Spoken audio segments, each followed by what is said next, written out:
Bom dia para quem é de bom dia, boa tarde para quem é de boa tarde. Vamos começar agora os nossos vídeos de correção de atividades.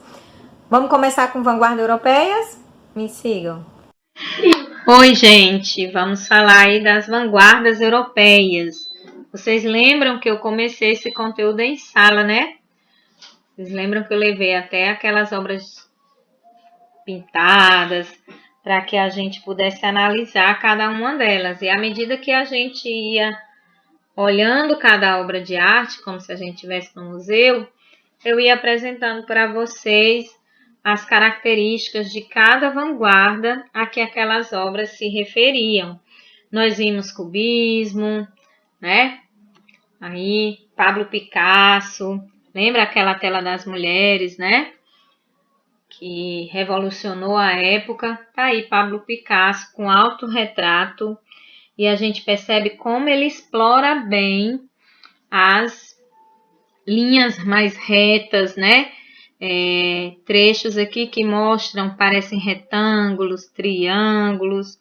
Então, o cubismo vem trabalhar com essas formas geométricas, uma forma de geometrizar o mundo, né? De colocar aqui tudo, mudando o plano de visão do espectador, tá bom? No Brasil, a gente teve representante aí a Tarsila do Amaral, ó, que apresenta São Paulo do século XX, tá bom? Nós tivemos também o futurismo, né? Futurismo com Russolo, que demonstra uma movimentação, um dinamismo. A gente percebe como o futurismo queria mostrar, através de cores muito vibrantes, marcantes, uma arte mais agressiva, né? E aí que se movimenta, que se você olha muito aqui, você não consegue identificar bem o que você está vendo, porque o movimento é muito rápido. Então, esse dinamismo, essa rapidez. Aqui na tela do Carrá, né, o Cavaleiro Vermelho, você não percebe muito onde ele está, a não ser que você olhe minuciosamente, porque é como se o cavalo tivesse em movimento, e aí, nesse movimento, a gente não consegue muito identificar, né? As cores vibrantes, ó, muito vermelho, muito laranja presente, tá? O dadaísmo, que é aquela do nonsense, né? Dada significa nada, tá? E aí não tem muita coisa, né? Eles não se preocupam muito com o que o espectador pensa, com o que o público pensa. É só o que lhes vem à cabeça, eles vão colocando aí sem muita lógica. O dadaísmo propõe a abolição da lógica, não se esqueçam disso. Nós temos o expressionismo, que é um movimento que o livro de vocês não traz, eu ainda não entendo porquê, mas eu acho super importante vocês estudarem o dadaísmo. Vocês lembram que eu levei lá para a sala de aula a tela Noite Estrelada, do Van Gogh, né, e o Grito, do Munch, que a gente percebeu que as telas são meio borradas, né, assim como essa da Anita Malfatti. Aqui no Brasil, ó, a gente percebe como ela é meio manchada, né? Aqui do Cândido Portinari também. Por quê? Porque o expressionismo, ele quer deformar o exterior para informar o interior.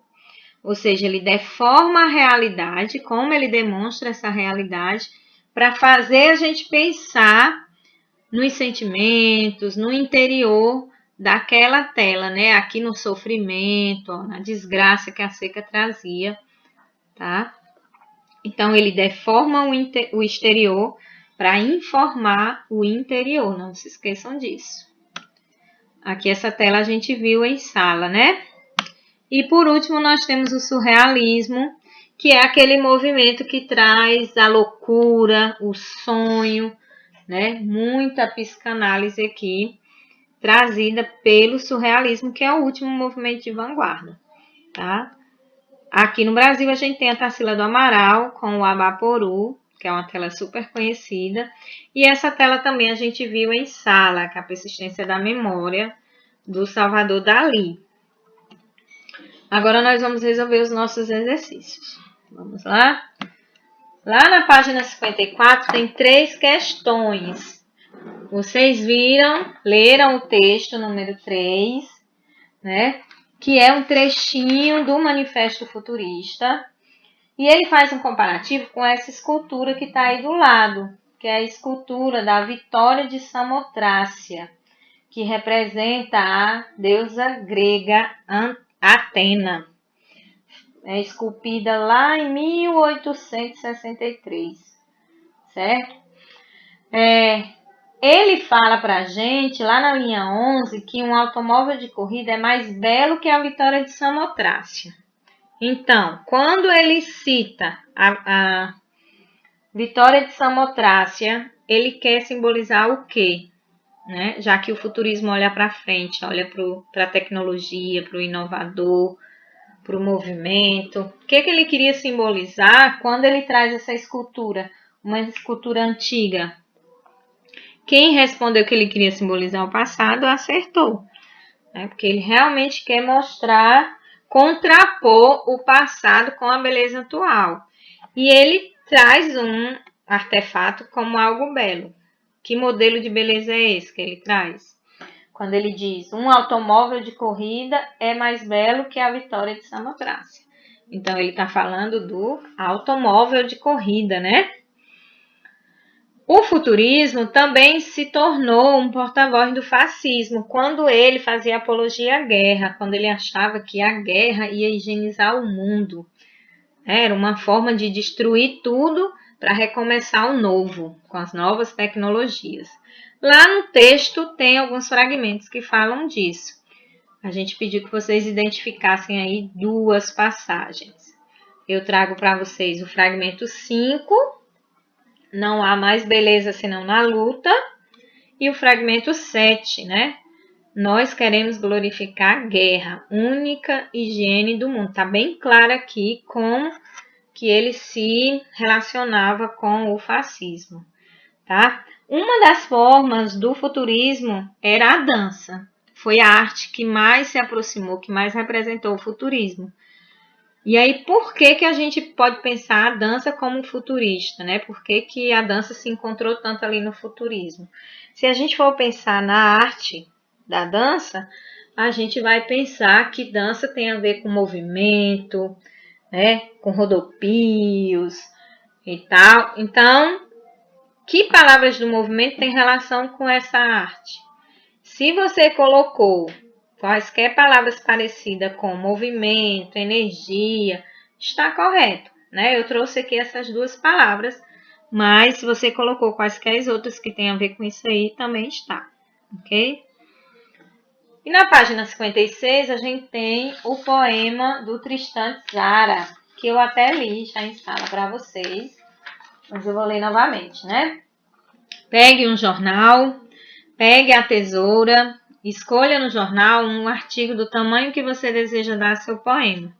Recorte o artigo. Recorte em seguida, com atenção, algumas palavras que formam esse artigo e meta-as num saco.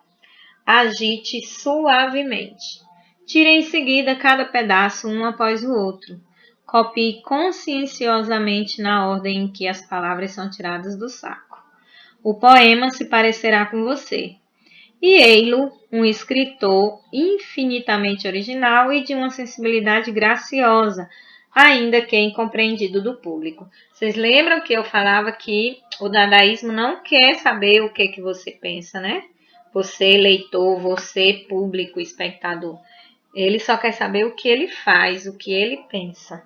Não está nem aí para o que o público pensa, ok? E eles propunham a abolição da lógica. Como é que nesse poema aqui a gente pode pensar na lógica? Ora, se eu pego um monte de palavras e vou colando uma a uma, não tem muita lógica, né? Mas tem um versinho aqui que mostra essa falta de lógica muito claramente, que é o verso agite suavemente, né? Porque a palavra agite transmite a ideia do caos, do acaso, de qualquer um, né? E o poema revela total indiferença pela participação do leitor. Que trecho dele evidencia essa ideia? Como é que dentro desse poema eu visualizo que ele não está nem aí para o que o leitor pensa? Nos dois últimos versos. né? Assim, o poema se parecerá com você escritor e não com você leitor. E ele, um escritor infinitamente original, ainda que incompreendido do público. Por mais que o público não pense, não entenda o que você está fazendo, não tem problema. Né? O problema seria se você não se compreendesse. O que é importante é isso, é você se colocar no poema e não o leitor, ok? Então, é isso. Nós vamos agora falar um pouquinho sobre os exercícios de Fernando Pessoa. Até já!